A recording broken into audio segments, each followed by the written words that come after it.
there can be different reasons that we look within. We can be drawn to look within from the ego, usually because the ego is in enough pain, enough suffering, that it's looking for a way out. It's looking for a way to mitigate its suffering. And so it starts to, when people start to have enough suffering, that can cause them, not always, but it can cause them to start to turn within in a deeper way. So in a certain sense, this self-consciousness, which is the turning in, right? Because self-consciousness, the feeling of it, this experience of it is created by awareness arcing back, turning and looking back. So in essence, it's turning and looking back within. But usually it gets stuck in the most surface layer, right? The whole narrative aspect of the ego.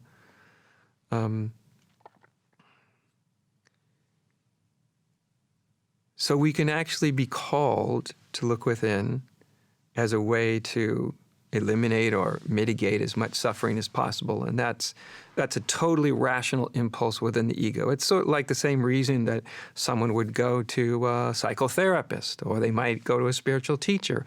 Like they're from an ego, they want to have a better experience of being.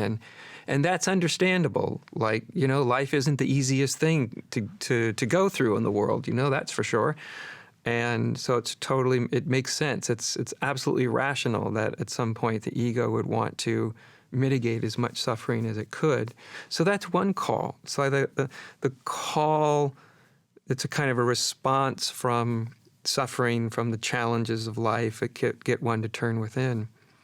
But there can also be another call, something else that gets us to turn within, which has an origin in a totally different domain of this immensity of the psyche.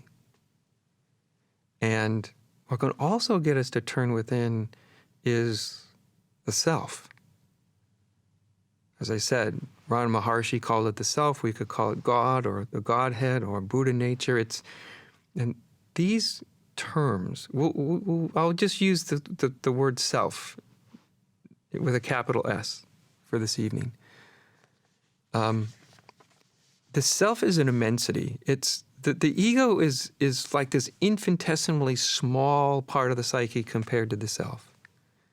The self really knows there is no boundary. There's no experience of a limitation or edge to the self. When it's experienced, it's boundless, right? So therefore, it's often called the fundamental reality. Our spiritual search, like I said, it can be initiated by the ego. Usually the ego has something to do with the spiritual search. There's some motivating factor within the ego. But there's also can be another place that the spiritual instinct really emerges from. And that's from the self, from this immensity. And when the spiritual instinct the spiritual instinct, properly speaking, belongs to the self. It doesn't really belong to the ego. The ego actually receives the spiritual impulse. It doesn't create it. The ego may want to feel better. It may want to mitigate or end its suffering. But that's different than the spiritual impulse. The spiritual impulse will use that desire in the ego to accomplish its ends. So the ego isn't left out. Even the motivations of the ego can be utilized. But when the self begins to move within you, there is no ambiguity that you are being acted upon. You as an ego are being acted upon by something that's completely outside of the ego, completely beyond the ego. Right? So the spiritual impulse then from the ego's point of view is something that the ego receives. It's not something it creates.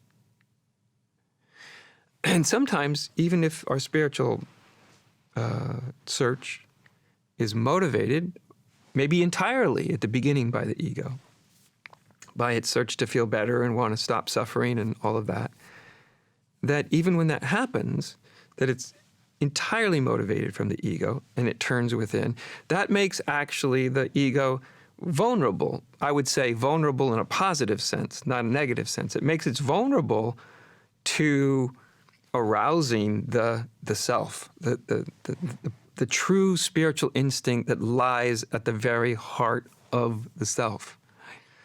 And I'm sure some of you, maybe many of you, have had the experience of dabbling in spirituality. You get interested, you read some books, you listen, well, nowadays you listen to some YouTube, presentations and whatnot.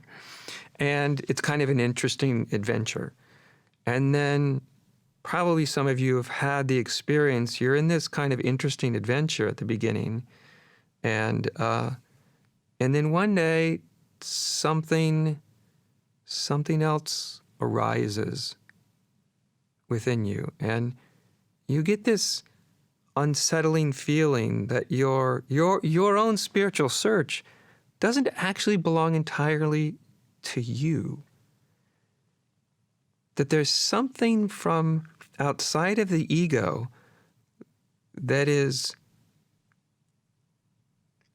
how can we say, almost imposing itself in a way upon the ego. Like I said, the ego is the recipient, not the creator of the real spiritual impulse.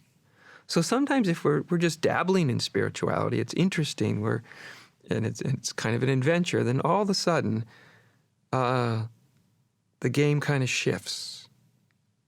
One way to put this, I put it almost kind of jokingly, but it's a decent way to articulate it, is it's as if you as an ego can be chasing God or whatever, enlightenment or whatever you want to think.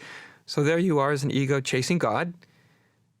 In whatever way you do that, prayer, meditation, listening to spiritual talks, reading books, whatever. And then all of a sudden, one day, you realize that the game is shifted. It's reversed. And all of a sudden it feels like you are being chased by God.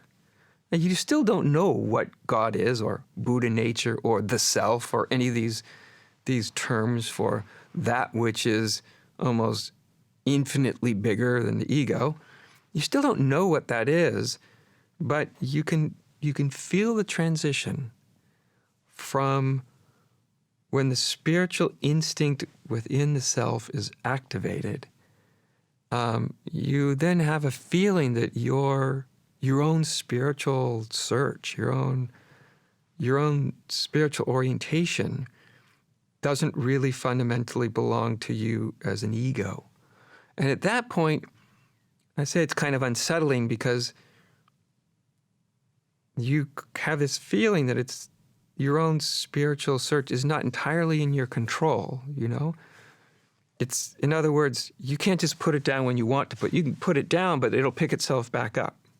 I mean, how many of you that are listening have said to yourself at times, okay, I'm done. I've had it with the whole spiritual thing, and I'm just going to do something else, and I'm just going to put it down and have nothing to do with it, and then, but strangely, maybe a day later, maybe a year later, maybe 5 years later, but at some point it's almost like that spiritual instinct comes back to you, right? And it's not something you're creating, but at some point you realize it's something that's calling for a kind of response from you, right? And that's why these words like, say, God, got invented, like a word for this immensity that's infinitely bigger than the ego. And the ego, however, is experiencing this sort of awakening, enlightenment impulse. But it's not just from the ego. It's not what's in it for me. It's something somehow outside of that. You then feel like you're the recipient of something.